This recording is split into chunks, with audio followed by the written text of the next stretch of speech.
हम जब भी परमेश्वर की आराधना करने के लिए आते हैं, हमें वचन के अनुसार परख कर देखना है क्या हमारा आराधना परमेश्वर के सामने ग्रहण योग्य है, क्या हमारी आराधना को परमेश्वर स्वीकृति देता है, क्या वचन के अनुसार हम आराधना करते हैं। भजन संहिता उसके 96 का 9 वचन पढ़कर यहां पर मैं शुरुआत करना चाहूंगा। Psalms 96 and verse 9, संकीर्तनम 96 वाक्यम, भजन संहिता उसके 96 का 9 वचन मैं यहां पर पढ़ूंगा।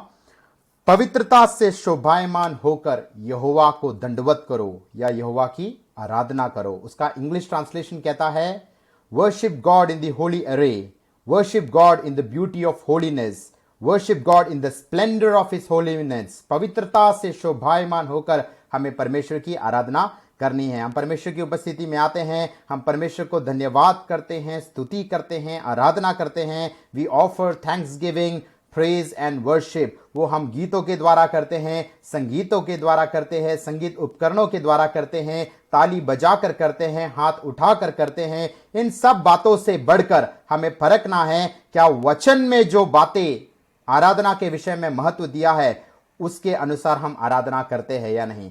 पवित्रता से शोभायमान होकर हमें परमेश्वर को आराधना करना है। एक पवित्र जीवन से निकलने वाली आराधना से ही परमेश्वर प्रसन्न होता है। अगर आपका जीवन पवित्रता में सिद्धता प्राप्त करते हुए आगे बढ़ता है, आपके मसीह जीवन का एक केंद्र बिंदु पवित्रकरण या शुद्धिकरण अवस्था से होकर गुजरता है, तो उस आराधना से परमेश्वर प्रसन्न होता है। निश्चय परमेश्वर ने हमें छुड़ाया है, हमें पापों से उद्धार दिया है। उसका एक प्राथमिक उद्देश्य है हम परमेश्वर की आराधना आत्मा और सच्चाई से करना है। पुराने नियम में भी इस्राएल जन जो पाप की गुलामी में थे, हम कह सकते हैं जो फिरौन या मिस्र की गुलामी में थे, उन्हें छुड़ाकर परमेश्वर बाहर लाया। उसका एक योजना, एक उद्देश्य था, वो उस मरुस्थल में, उस रेगिस्तान में सच्चे परमेश्वर यहोवा की आराधना कर पाए। निर्गमन उसके 8 अध्याय का 1 वचन और निर्गमन उसके 9 अध्याय का 1 वचन जब हम पढ़ते हैं, Exodus chapter 8 verse 1 and 9 verse 1, पुरपाड़ पुस्तकम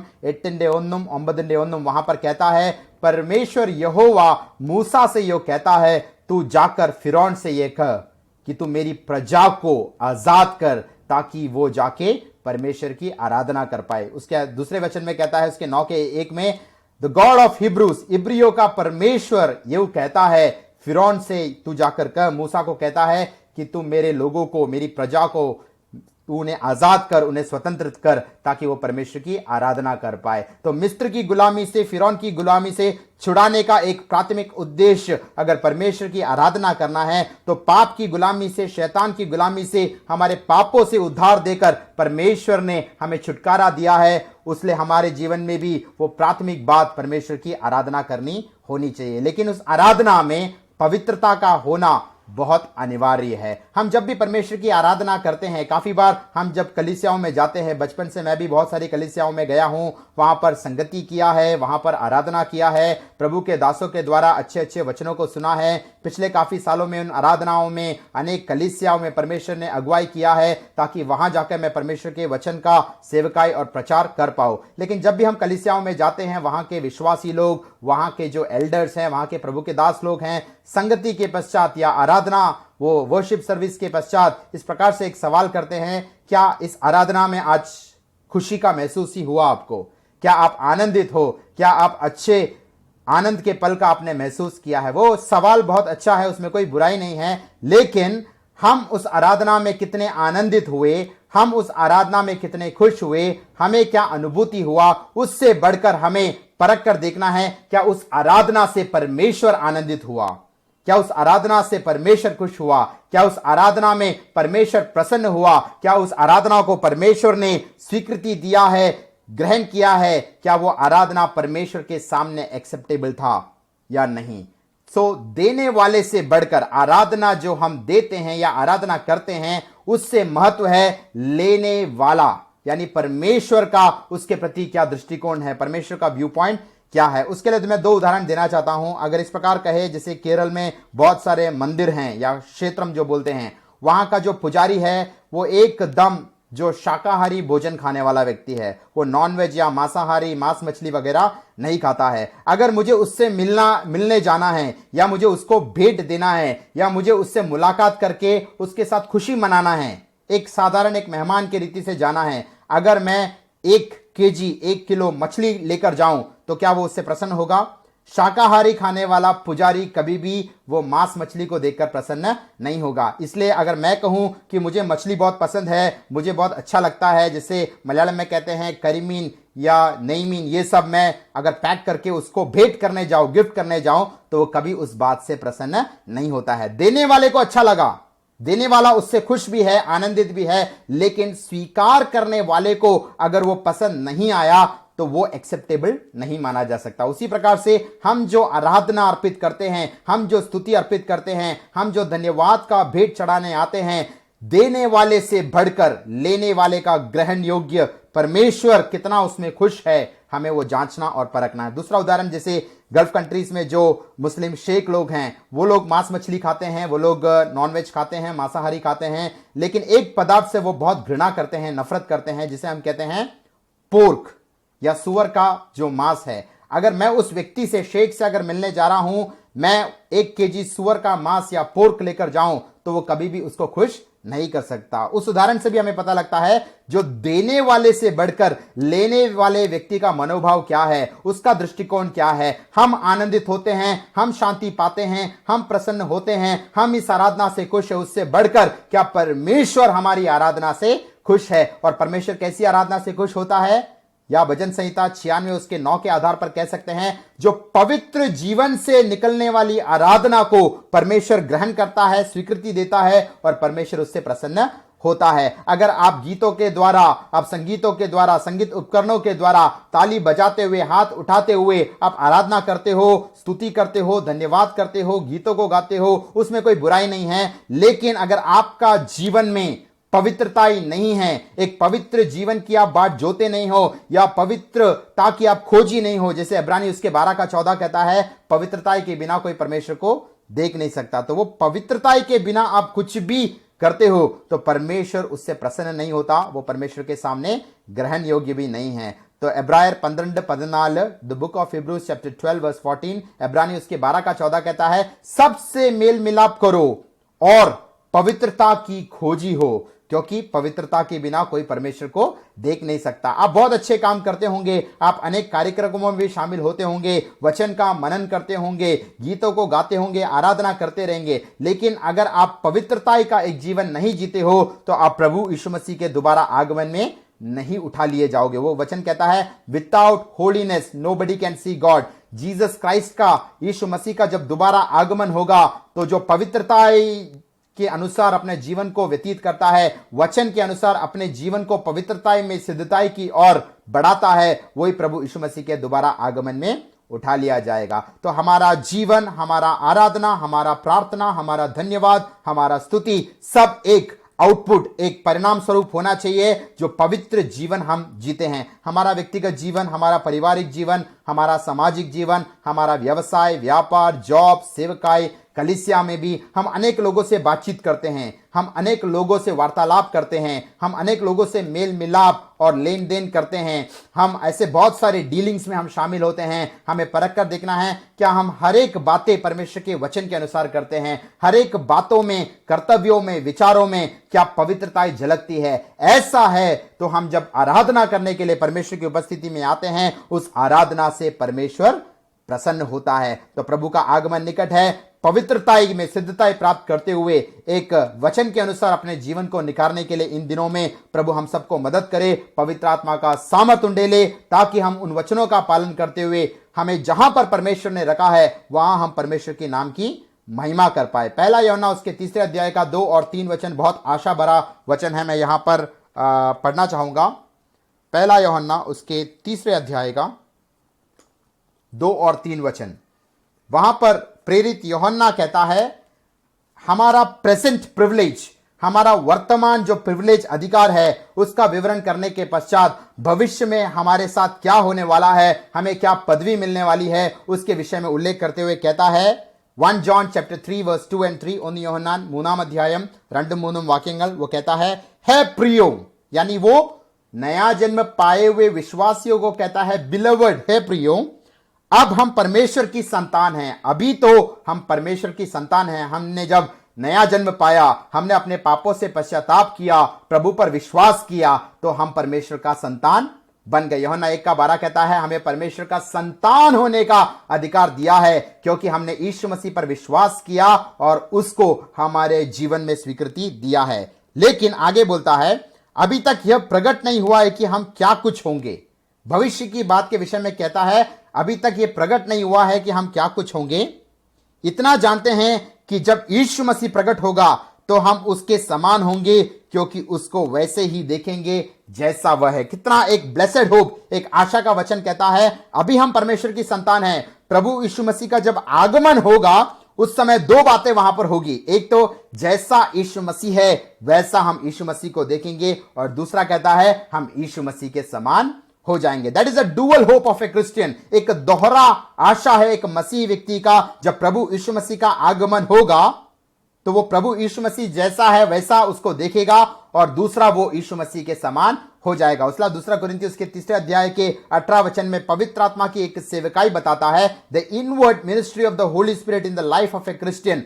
प्रभु का जो संतान है उसके जीवन के भीतर पवित्र आत्मा करने वाला एक कार्य के विषय में कहता है कि वचन के द्वारा वो यीशु मसीह की महिमा को हमें प्रकट करता है और पवित्र आत्मा अंश अंश करके हमें यीशु मसीह के स्वरूप के अनुरूप बनाता जाता है। तो आज प्रतिदिन हम जब वचन मनन करते हैं, वचन सुनते हैं, वचन पढ़ते हैं, उस सच्चे वचन को, उस सामर्थ्यशाली वचन को हमारे जीवन में कार्य करने का मौका देते हैं तो हमें वो यीशु मसीह के स्वभाव में बढ़ोतरी देता है। We are partaking the divine nature of Jesus Christ. तो यीशु मसीह जब आएगा हम उसको देखेंगे और उसके समान हो जाएंगे। तो सब लोगों को तो आशा है, जो भी विश्वासी है उनसे पूछोगे क्या आप प्रभु यीशु मसीह के आगमन में जाओगे या जाना चाहते हो, उनका आंसर एक रिसाउंडिंग यस होगा। निश्चय हम यीशु मसीह के आगमन में उठा लिया जाना चाहते हैं। लेकिन इस वचन के अनुसार ऐसा कौन सा व्यक्ति है जिसको देखकर, जिसके जीवन को देखकर हम जान सकते हैं कि सच में उस व्यक्ति को यह डुअल होप है, यह दोहरी आशा है।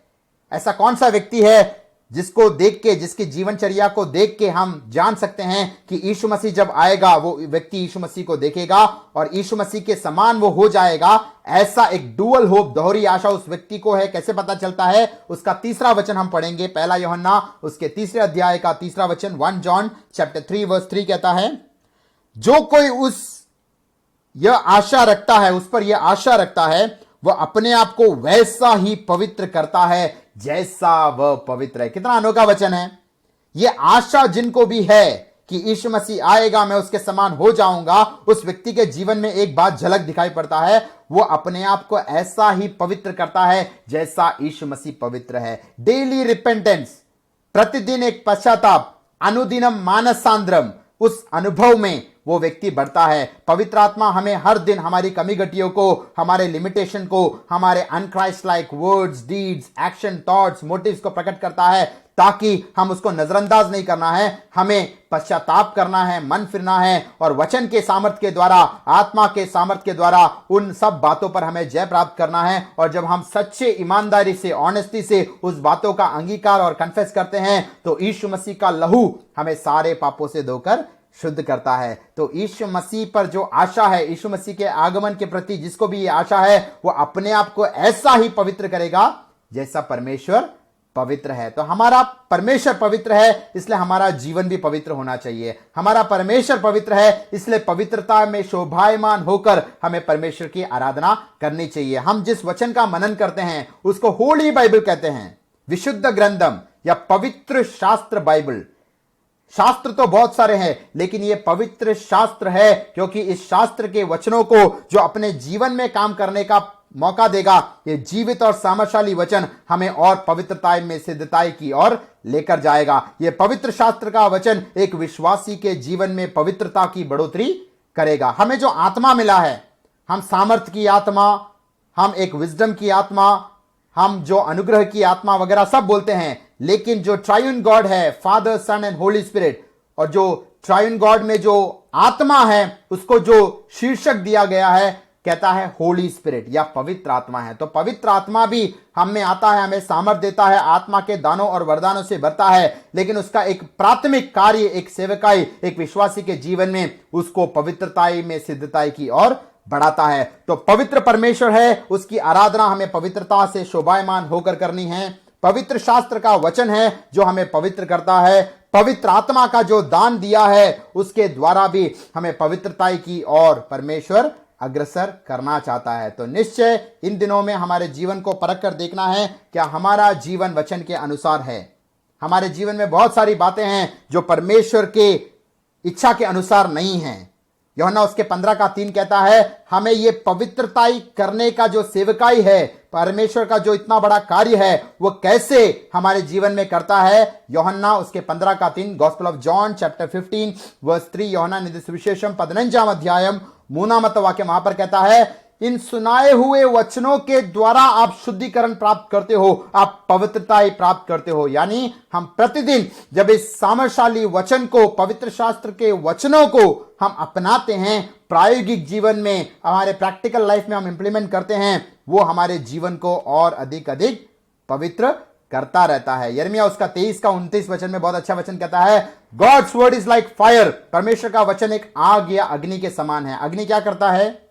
जब हमारे आस पड़ोस में, घर के आस पड़ोस में बहुत सा कचरा, पत्ते वगैरह जमा हो जाता है, हम उसमें झाड़ू करके उसको अंतिम में क्या है, आग जलाकर जला देते हैं, उसको भस्म कर देते हैं। वैसे ही जो भी कचरे की बात है, द गार्बेज थिंग्स, जो भी फिल्थ है, जो भी अनक्राइस्ट लाइक, परमेश्वर को जो पसंद नहीं है, परमेश्वर की इच्छा के बगैर जो भी हमारे जीवन में बातें हैं, उस सामर्थशाली वचन जो अग्नि के समान है, हमारे जीवन में अगर हम कार्य करने का मौका देते हैं, वो इन सब बातों को जलाकर राख करता है और हमें पवित्र बनाता है। तो वचन को जितना अधिक हम मनन करेंगे, वचन को अपने जीवन में अपनाएंगे, हम पवित्रता में बढ़ते जाएंगे और उस पवित्र जीवन से निकला हुआ आराधना में परमेश्वर निश्चय प्रसन्न होता है। तो हमें अपना जीवन हर दिन परख कर देखना है कि हमारा जीवन पवित्रता में बढ़ता है क्या। हम अनेक लोगों से बातचीत करते हैं, मेल मिलाप करते हैं, लेन देन करते हैं, व्यवसाय व्यापार करते हैं, वचन के अनुसार पवित्रता में हम आगे बढ़ते हैं या नहीं, क्योंकि पवित्रता के बिना कोई प्रभु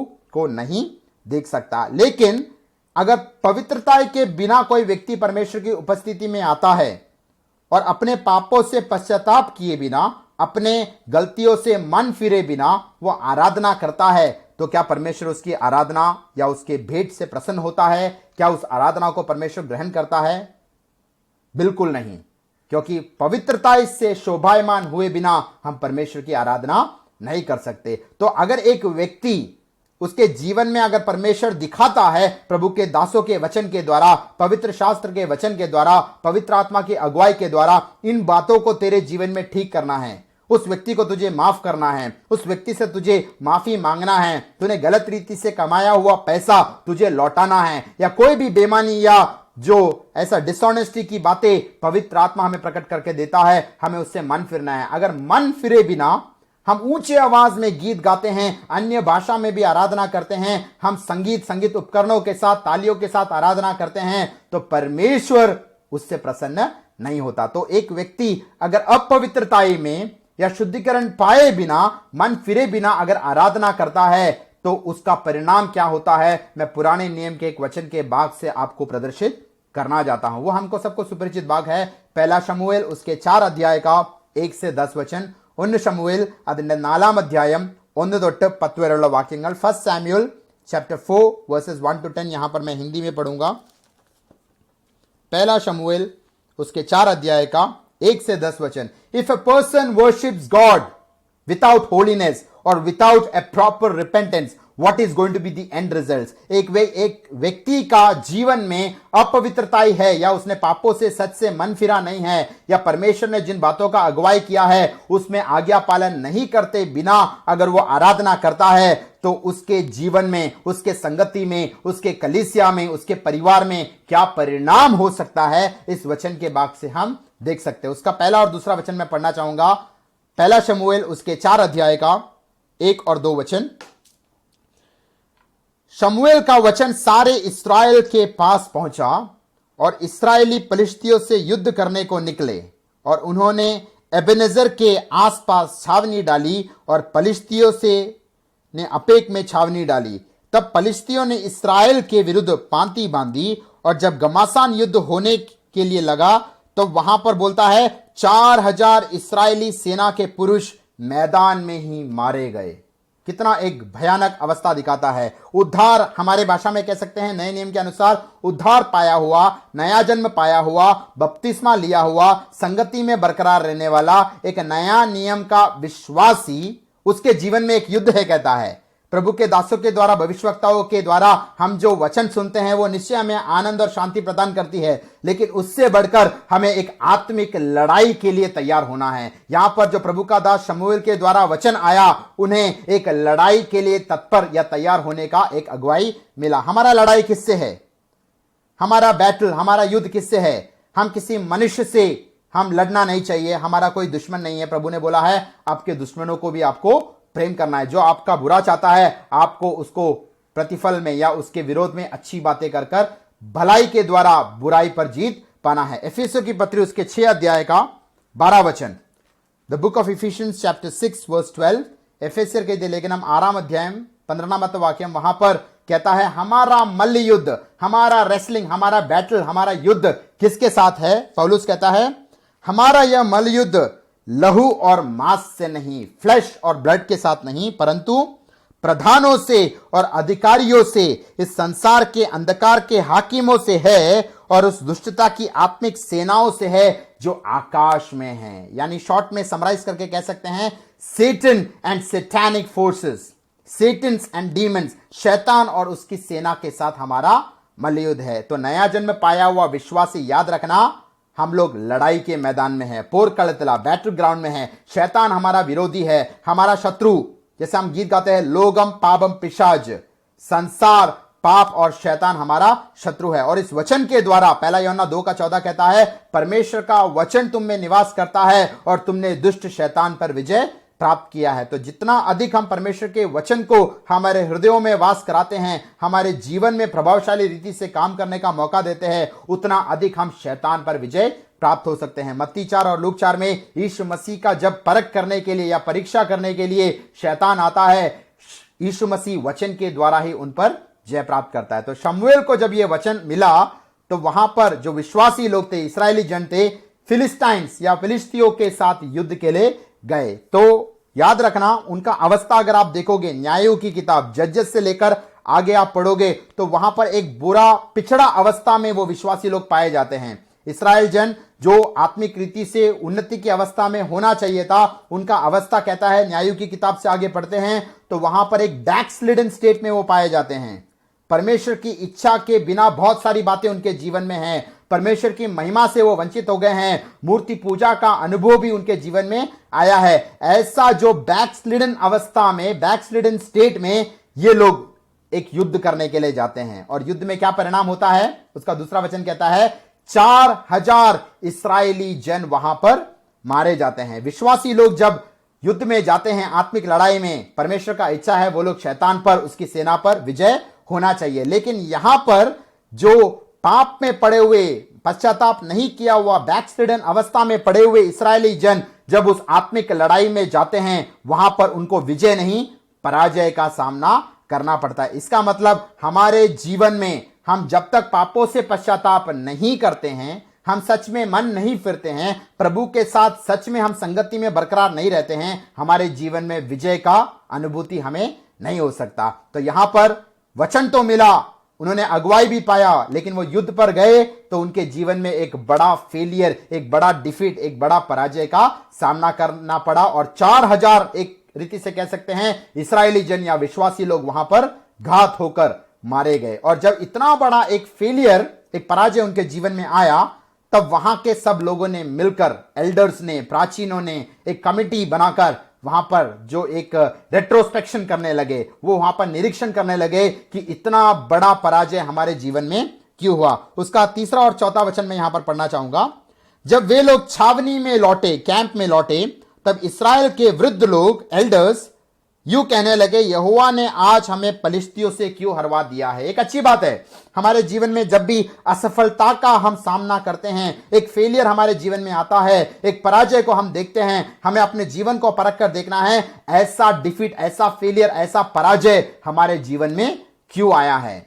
सच बात बोले तो उनके पाप का जीवन, उन्होंने जो मन नहीं फिरा है, पवित्रताई में वो आगे नहीं बढ़े हैं, बहुत सी बुरी बातों को अपने जीवन से हटाए बिना वो लड़ाई में गए, इसलिए उनका हार हुआ है। लेकिन उसके बजाय वो लोग क्या कहते हैं, आओ हम यहोवा का वाचा का संदूक, the ark of the covenant, Shiloh से मंगा ले आए कि वह हमारे बीच में आकर हमें शत्रुओं के हाथ से बचाए। तो उनको लगा हमने कोई रिचुअल नहीं किया है या कोई ऑर्डरली वे में कुछ बातें नहीं किया है, उसके वजह से हमारे जीवन में डिफीट, फेलियर या पराजय का सामना करना पड़ा है। सच में अगर उन्होंने सच्चे मन से पश्चाताप किया रहता, पवित्रताई में आगे बढ़े रहते, तो परमेश्वर उनको विजय देता। लेकिन वो लोग कहते हैं हमें वो संदूक लाना है, संदूक के सामने हमें स्तुति और आराधना करना है। उसके आगे के वचनों को हम पढ़ सकते हैं। उन्होंने पूरे अनुशासन से, डिसिप्लिन मैनर में वो आर्क ऑफ द कवेनेंट या वाचा का संदूक लाया, और जब छावनी में आया उन्होंने इतने जोर से, आज के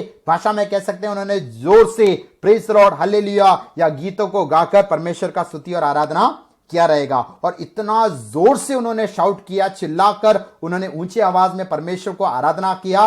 वो कहता है उनके नीचे की जमीन तक हिल गई। देयर वाज एन अर्थक्वेक, एक भूकंप का अवस्था भी आ गया। हम अनेक कलीसियाओं में जाते हैं, हम भी आराधना करते हैं, लेकिन अर्थक्वेक हो या एक भूकंप हो, ऐसा अवस्था में आज तक आराधना शायद आपने और मैंने देखा नहीं रहेगा। लेकिन इन लोगों ने जब उस वाचा का संदूक आया, उसके सामने जो इतना ऊंची आवाज में आराधना किया, वो कहता है एक भूकंप का अनुभूति उनको वहां पर हुआ। और खास बात क्या बोलता पता है क्या, उसके आगे के वचनों में, उसका 5, 6, 7 वचन पढ़ोगे तो उनके जो दुश्मनों का जो छावनी है, शत्रुओं का जो कैंप है, उन लोगों को भी एक बात का एहसास हो गया कि परमेश्वर सच में उनके छावनी में आया है। कितना एक अलग किस्म का हम बात देखते हैं। जो विश्वासी लोग थे, इस्राएल जन थे, उनके जीवन में पाप का अवस्था था, अपवित्रता का अवस्था था, मन फिरावट का अवस्था नहीं था। फिर भी वो युद्ध में गए, उनको एक बड़ा पराजय हुआ। उन्होंने वो वाचा का संदूक लाया, उसके सामने ऊंची आवाज में आराधना किया, इतना जोर से आराधना किया, एक भूकंप का अवस्था भी आ गया। लेकिन ये अवस्था वगैरह देख के अविश्वासी लोग भी धोखा खा गए। अनबिलीवर्स वर डिसीव्ड। अविश्वासियों ने सोचा उन लोगों के छावनी में इतना बड़ा भूकंप का अवस्था आया है, इसका मतलब परमेश्वर वहां पर आ चुका है। लेकिन इतना बड़ा आराधना करने के बाद, इतने ऊंचे आवाज में स्तुति और महिमा करने के बाद, वाचा का संदूक लाने के बाद जब वो युद्ध में गए तो उसका परिणाम क्या होता है, उसका 10 वचन यहां पर पढ़ना चाहूंगा। तब पलिस्ती लड़ाई के मैदान में टूट पड़े और इस्राएली हार कर, ध्यान से देना, आराधना के बाद, ऊंची आवाज में शोर मचाकर आराधना स्तुति करने के बाद जब वो युद्ध में गए, वहां पर कहता है इस्राएली हार कर अपने अपने डेरे को भागने लगे, और ऐसा अत्यंत संहार हुआ कि 30,000 इस्राएली पैदल खेत खा गए। तो याद रखना, संदूक लाने से पहले, ऊंची आवाज में आराधना करने से पहले, ऊंची आवाज में परमेश्वर की महिमा करने से पहले जब वो लड़ाई में, युद्ध में गए तो 4,000 इस्राएली जन मारे गए। लेकिन आराधना के बाद, उनका पूरा रिचुअल कार्यक्रम प्रणाली के बाद जब वो युद्ध में गए तो वहां पर कहता है 30,000 इस्राएली जन मारे गए। कितना भयानक अवस्था है। हम कहेंगे कि आराधना में है छुटकारा, आराधना में है चंगाई। निश्चय आराधना में छुटकारा भी है, आराधना में चंगाई भी है, लेकिन अपवित्र जीवन से निकलने वाले आराधना से परमेश्वर प्रसन्न नहीं होता।